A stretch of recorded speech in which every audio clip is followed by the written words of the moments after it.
parler à cette nouvelle chronique du film la ligne rouge.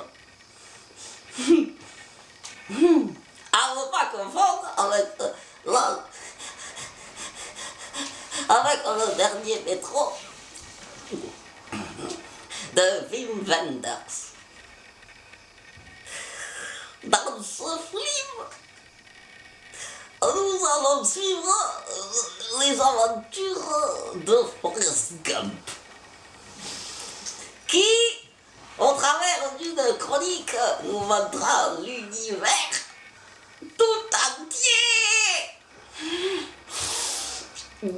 à travers les yeux de prisonniers, de malheureux prisonniers pris d'assaut à Guantanamo, et rencontrant l'un des personnages principaux qui se prénomme John Fitzgerald.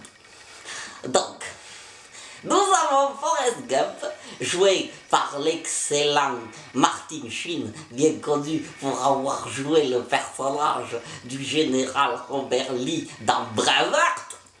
N'est-ce pas? Il n'est plus à présenter. Qui se trouve dans le couloir des condamnés à mort pour la simple et bonne raison qu'il n'a pas choisi d'être là. Le pauvre. S'ensuit l'arrivée de Monsieur Fitzgerald qui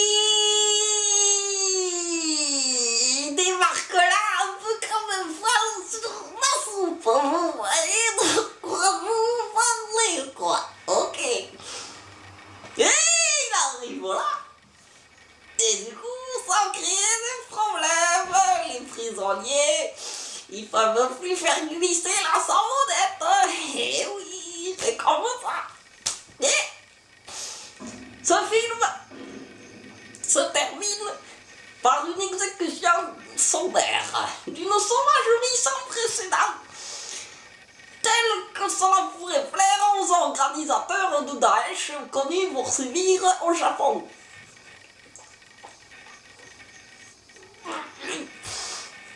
Le film se termine donc par cette exécution du personnage de John Fitzgerald, qui arrive là, et il est accusé d'avoir assassiné deux petits garçons, des jumeaux, dotés de pouvoirs magiques. Alors je n'ai pas bien compris le lien avec la petite souris de Ratatouille qui est là et qui ne cuisine rien du tout. Là, pour le coup, elle ne cuisine rien du tout là.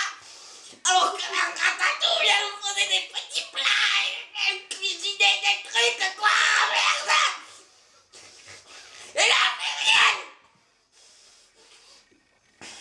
Elle fait rien du tout, alors merde.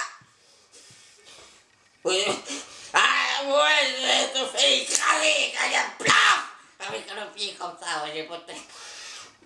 Là j'étais content, là oui, là je me suis dit, là c'est un bon film, là je veux dire c'est un bon film, tu vois.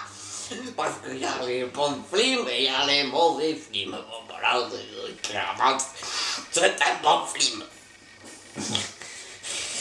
Parlons maintenant de la réalisation. Mel Gibson, qui avait fait ses preuves en 93 avec la trilogie de Retour vers le futur, n'est pas forcément un mauvais réalisateur. Clairement, qu'on se le dise, même si son entreprise du Seigneur des Anneaux en 2015 n'aura convaincu personne, hein, qu'on se le dise quand même. Je ne sais pas ce qui s'est passé avec ce film. La ligne rouge. La ligne rouge. Mais là, pour le coup, quand il s'est défoncé, là, et on aurait dit qu'il était encore Fredwick, et que là, quand il transporte des palettes avec poésie, tu vois, le truc un peu, je veux dire. Il emmenait son équipe de réalisation à la baguette. Le gars en aurait dit Karajan, tu vois, Karajan avec le Berliner Philharmoniker de Berlin, tu vois, le direct quoi, le gars, action quoi, le gars, tu vois le délire, je veux dire. Alors, il y avait tous ces acteurs qui étaient là, il y avait naturellement Clark Gable et Fred Astaire, bien sûr, qui font un numéro de claquette. C'est incroyable, incroyable. C'est un passage du film diffusé.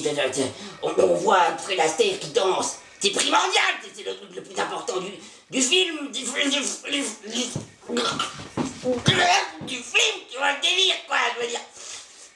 Et du coup, finalement, Mel Gibson sauve la baraque avec une prouesse réalistique absolument stupéfiante, naturellement arrose le public de sa semence dialectique complètement incroyable et arrive à une apothéose finale d'une maestria peu commune que l'on n'avait pas vue naturellement depuis Le Magicien d'Oz de Tim Burton. Voilà, donc je dois dire tout de même que ce film est un véritable chef-d'œuvre, à la fois sur le plan scénaristique, sur le plan de la musique, parlons-en. Je ne me rappelle pas de la musique. Mais elle était bien. À mon sens, elle était pas mal, la musique. Voilà, moi c'est tout ce que j'ai à dire à vous près sur ce film. Allez le voir. Ça fait du bien dans le panorama cinématographique actuel de voir des petits films émerger comme ça au milieu des grosses bouses cinématographiques actuelles que Hollywood ne peut prendre. Allez voir donc La Ligne Rouge de Spielberg.